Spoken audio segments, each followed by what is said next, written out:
Welcome to The Unconventional Path, Entrepreneurship and Innovation Stories and Ideas with Bela and Mike.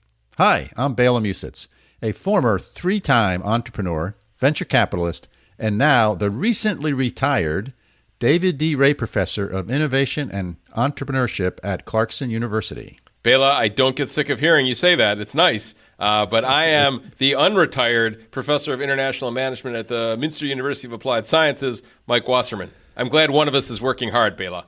But yes, I'm glad you are too. It's good. Yeah, what's good for me is good for you. Anyways, back to On Point. Thanks for joining us. Today is a mini episode. We hope you enjoy listening to this. We had fun making it. We do this because we're interested in learning new things and keeping on top of how innovation and entrepreneurship is changing. We like to overlay this with kind of some of the lessons we've learned over 3+ decades as investors and entrepreneurs and managers and professors. So what we're going to do today is share an idea that we've been throwing around, observing what's going on in the world around us, and see if we can come up with some lessons learned in terms of evaluating and looking at new technologies as they enter the consumer marketplace. So today's mini topic is the new generation of veggie burgers, or as Mike has coined, where's the beef? Yeah. So as you know, recently there's been a nice IPO, and a company has introduced in a big way a beef substitute that looks, tastes, and feels like beef, unlike your traditional veggie burger, which doesn't maybe be the same shape as a hamburger. But this has many more applications than just in a hamburger. So, Mike, what's some background on this? Yeah, it's an interesting story. And right now, my friends in the startup world are kind of really buzzing about this. And it's made all the headlines and it's made the national news. So I think even people who aren't into startups and finance have heard of this and are paying attention. So it's one of these crossovers when a startup really makes it into the mainstream kind of news cycle. Amidst all the other crap that's going on in the world, people are talking about veggie burgers, and they're trying them and they're tasting them. So there's a couple of new technologies that have come into the marketplace where companies have spent a lot of venture capital money to develop a new way to make a veggie burger. Previous veggie burgers were based on soy or were based on beans. With some binders, different amounts of actual vegetables, and then usually frozen and put into a box. And I'm sure many of you have seen these or tried these. And the product, my personal opinion, and I've got I'm not a vegetarian, but I'm kind of a careful omnivore, I guess I would call myself. And I have plenty of friends that are vegetarians and vegans. And, the product is a veggie patty. It's not a meat substitute. So now these two new technologies, Impossible Burger is one, and the Beyond Burger is the second major player that's kind of burst onto the market. And they use a combination of plant proteins that aren't soy. So the Beyond Burger uses pea protein that's been processed in a patented way to make essentially a new form of protein that looks and tastes more like beef than previous. And then there's some different ingredients in the Impossible Burger. These are genetically modified at the time organisms, and they're used to come up, and it's using yeast and then a substance called heme, which they claim is kind of their secret ingredient that I think, if I remember correctly, is derived from beets. So they have a mixture, and that gives it some juiciness, and it even looks like it bleeds. It's red, the Impossible Burger. So there's these new technologies to come out, and they've got a couple different models. So Impossible Burger is right now only selling to restaurants. So you can only get it at a restaurant. You can order a burger. You can't buy it yet in the retail space at the grocery store. Whereas Beyond is doing both. So you can get Beyond Burgers at the grocery store. And you can also get them. They've partnered with several restaurant chains. The one that's the public has seen is Burger King is on a limited rollout right now. So some different business models to get these to the marketplace. Beyond, their IPO price was $25 a share, and today it's at $155. So the market has valued Beyond at over $9 billion with a B dollars. And this is for a company with projected revenue next year of about $350 million. As I mentioned, Burger King has started. They're working on a national rollout. They're working with other restaurant chains, with both companies tying up right now with restaurant chains and locking in long-term contracts. But on the other side of the coin, the major food producers and meat companies such as Nestle and Tyson are readying new competing products. So we'll see what happens. Okay. So Bela, my questions for you, given this. Oh, well, first, have you tried these? Any of these? No, I haven't. But just to be clear, this is not a veggie burger. Correct. This is a beef substitute. Correct. That we're talking about. Yep. Right. So there are veggie burgers have been around a long time, but this is a beef substitute. No, I have not tried it, but rumor has it this weekend you did a little barbecue. Is that right? I did, and a picture's worth 1,000 words, and it's kind of one of the crappy things about a podcast, right? I mean, the good news is you don't have to look at me, right? But the second is I can't show my barbecue pictures, okay?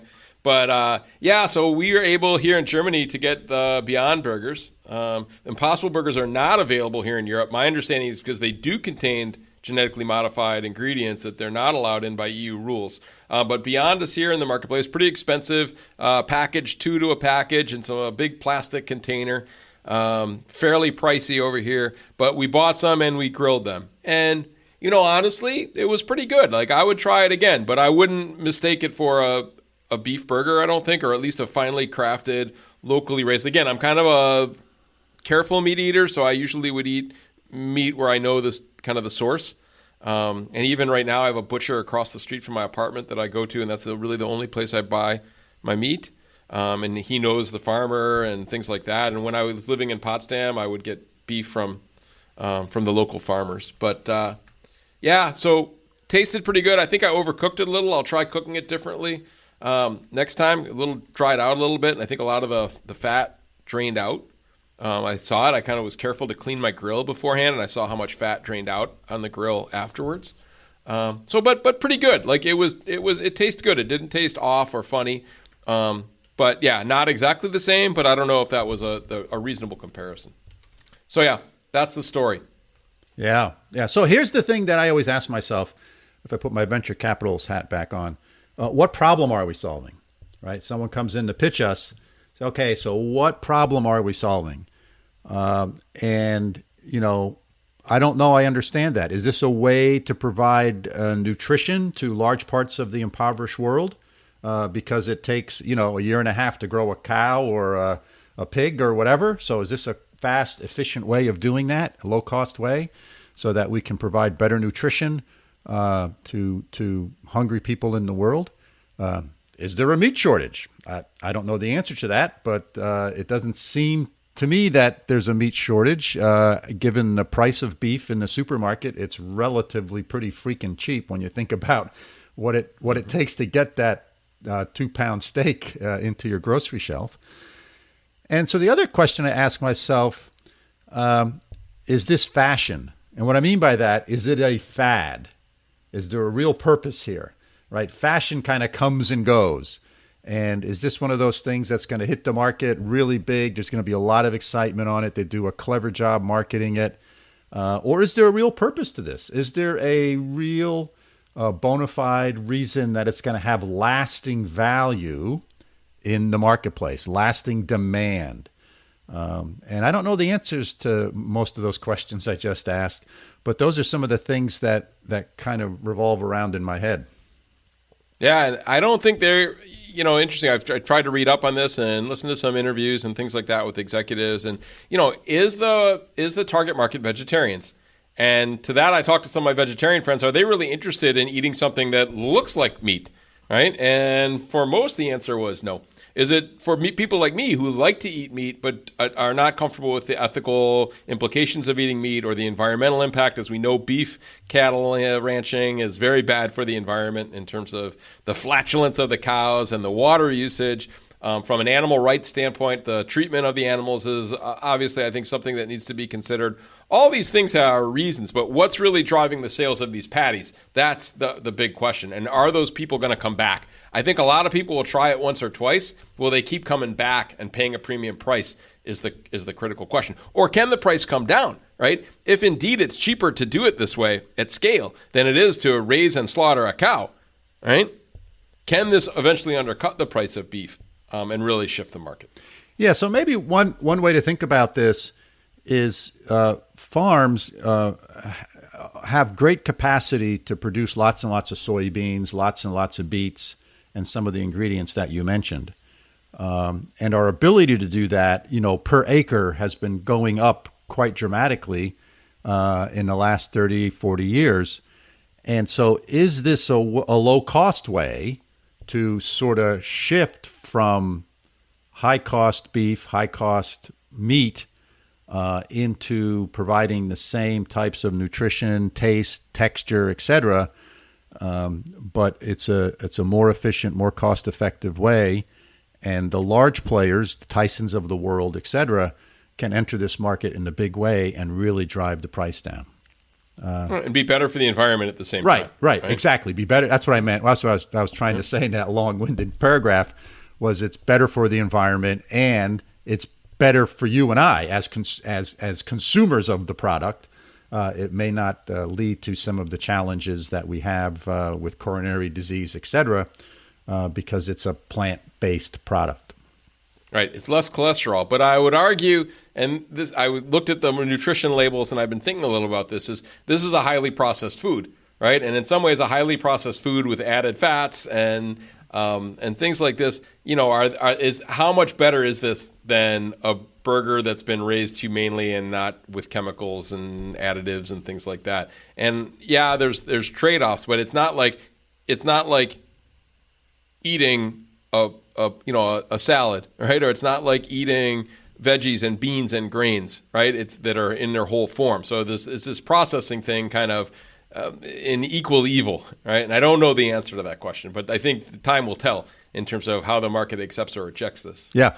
Well, they're certainly swimming against the tide when it comes to genetically modified plants and this processing stuff, right? I mean, the trend seems to be moving away from processed foods, and these guys are kind of bucking that trend. So you make an excellent point there, Mike, and it'll be interesting to see how this shakes out. Yeah. What do you think about, is there room for new entrants? So now we've had this explosion of these two new technologies on board, and they're all over the place. If you've got an idea, are you screwed for this? Like, is this it? Is there no more room? Is this going to attract more capital? What do you think? What are the trade-offs of getting involved in a market where you're not the first mover?